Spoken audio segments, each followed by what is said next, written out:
called The Miracles of the Quran, and actually I like the site. It's one of my comedy. Now, I don't know what to say. Islam is an amazing religion, and the Christians are jealous because they don't have miracles like the one in the Quran. We have to face it. I mean, face it, guys. Let me remind you, the glorious Quran is not a book of science, S-C-I-E-N-C-E, but it's a book of signs, S-I-G-N-S. It's a book of ayats. It's a book of verses. And the glorious Quran has more than 6,000 signs, 6,000 ayats, 6,000 verses, out of which more than 1,000 speak about science. And I challenge you to show me one, just one miracle. If you want to show me more, I mean, you're more than welcome. But I challenge you to show me one miracle in the Quran from all the thousands of fabricated fictions, stories you Muslims spread all over the internet. You see, here we go. I'm going to give you even a website. This website is full of them. Choose one, choose two, choose three, choose four, choose five, choose six. I assure you that every single of them, every single one of those, what it's called miracles, is a scam. Who is the Muslim wanna prove me wrong? Is that a true or it's a fabrication? Who is the Muslim wanna show us that this is not a fabrication? Anyone? The Quran is a miracle of eloquence. The Quran is a miracle of eloquence. You see, I will let it go. If one miracle is true, the rest is true. What do you think? I mean, don't tell me that all the written miracles we see in front of us are not even one of them is true. This is what it's mean. That's none of you is willing to come and call me and show me where is those miracles. And guys, if you look at their website, they are using like pictures of science and like what? As an example, look, I like the ants. Let us go to the ants. What's the story of the ants? Now, we didn't talk about ants, so let's talk about ants. Ants are pretty common. Hardly any place in the world you go that you don't run into ants. I just saw some a little while ago when I was eating, but I beat them to it, so don't worry about it. What about ants?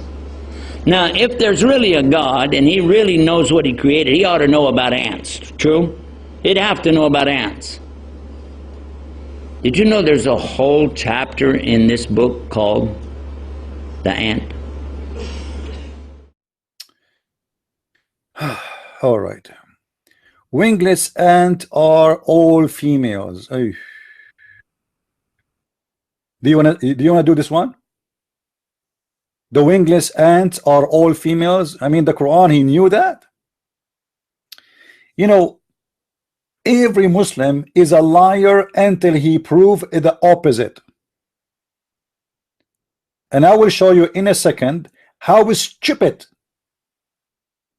Islam and the Muslims when they lie, because this is not a stupidity of ignorance. No, they knew they are lying. So look what they say in here. Read with me carefully. All male ants have wings. All workers ants are females. All ants do not have wings. Definitely females. Okay. This was only known recently, but 1400 years ago, the Quran addressed ants who cannot fly in a female mood. Quran says in Surah Namal, chapter number 27, verse number 17 and 18, that when Solomon and his army, with hosts of men, jinns and birds, when they walked and when they approached a lowly valley of ants, one of the ants said, "O ye ant, get into the human habitations, get into your habitations, lest Solomon and his army will unknowingly trample you beneath the feet." People may think, what kind of a fairy tale book is the Quran? The ants talking among themselves? It sounds like a fairy tale book. What an old book it is, 400 years back. But today, after science has advanced, we have come to know that the animal or insect which has the closest resemblance to the lifestyle of the human being, it is the ant. The ant buries the dead the same way as we human beings do. They have a very sophisticated method of labor in which they have managers, their foremen, their supervisors, their workers. They have a very sophisticated method of communication where they speak to each other. They very often meet to chat. They even have marketplaces where they exchange goods. You know how we have marketplaces, how we have souk. The ants have marketplaces where they exchange goods. They even have marketplaces where they exchange goods. You know how we have marketplaces, how we have souk. The ants have marketplaces where they exchange goods. Chapter 27, verse number 18. Until when they came upon the valley of the ants, an ant said, look for females, look between two brackets for females. O ants, enter your homes so that you do not be crushed by Solomon and his soldier while they don't feel it. Okay, let us see what is next. Now, until now, we did not get the proof of this is about female ants. For the word said is qala. It's qala for a male. That's correct. Qalat is for female. That's true. That's correct. I agree with that. This is not Allah's kalam. This is Muhammad's cleverness. Very clever man. This is not Allah's kalam. This is Muhammad's cleverness. Very clever man. The Quran use qalat.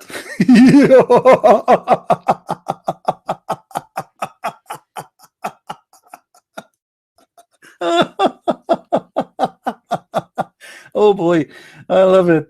I mean, this is amazing. This is so good. That's amazing. I don't know what to say. Oh man. All right. My friend, for all the Muslims who do not speak Arabic, in Arabic we don't have a word for a male ant. So all the ants, we call them, either we say naml if we speak about a group, or we say namla if we speak about one. So did it fool you? And they say the Quran says it's a namla, it's a female. Well, all of them, they are females. So all the ants in Arabic are, any ant I see, I call it namla. Namla. So we do not have a word as male ant. All the ants, when we speak about individual ant, we call it namla. So the liars, they lie to you and they say the Quran, he speak to the female. This is a lie. All the ants, as long as it is individual ant, it's called namla. If there are many, we say naml. It's a big fat lie, and you can open the dictionary right now and you will see that this is not for a male and neither for a female. It's for all. Lies is a profession these days. Namla. Do you see it, my friend? This is a word we use for all kind of ants. You see, we Arab, we don't have sharp eyes to the point we look at the ant and we know if it has balls or not. Those are insects, the same as we say for nahla, which mean the bees. If an Arab guy, he saw an insect which is a bee, he say nahla. All right, do you see it? Nahla. But doesn't mean he mean it is a female, even though the word is a female. He is just saying it is a bee. Now here, the stupid maker of the Quran, he forgot something, that ants are deaf and they are mute. Ants usually communicate using chemical signals. So how, for God's sake, the ant, she said, if there's any Muslim? So they just admitted that the ant said. Ants don't talk. Ants, they are deaf and they are mute. They communicate, but not by talking.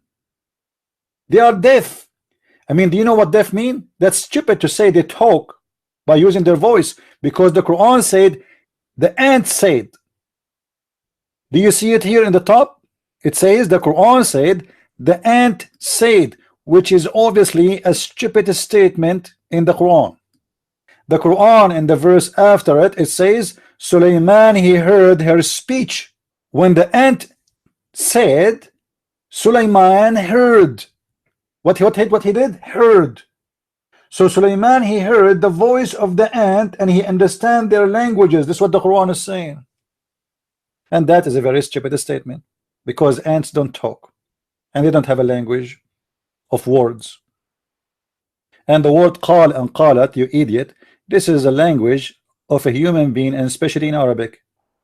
Now, according to the Quran, Allah, he taught Sulaiman the language of birds. Listen carefully. I'm going to get the Abdul busted from their statement.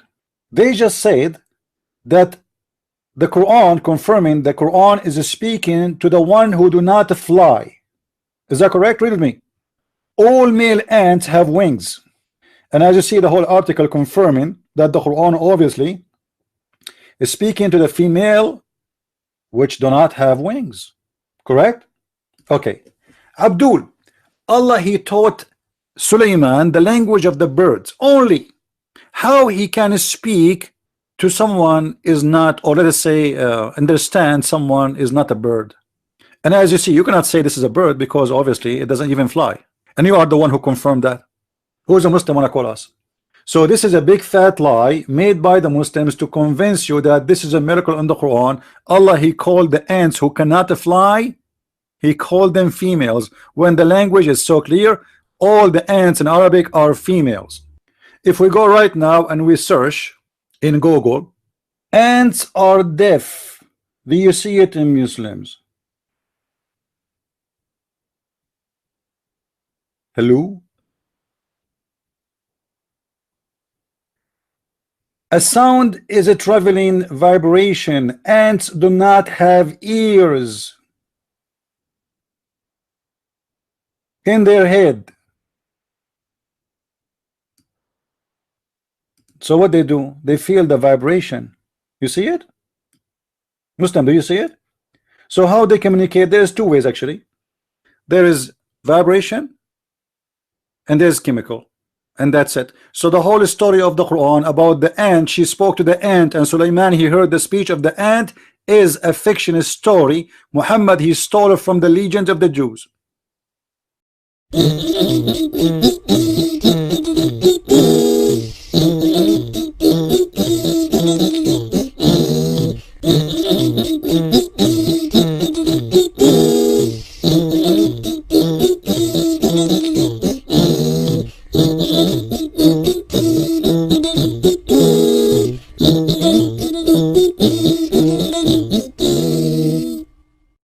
Why you fabricate and you say it is a miracle in the Quran when it is not?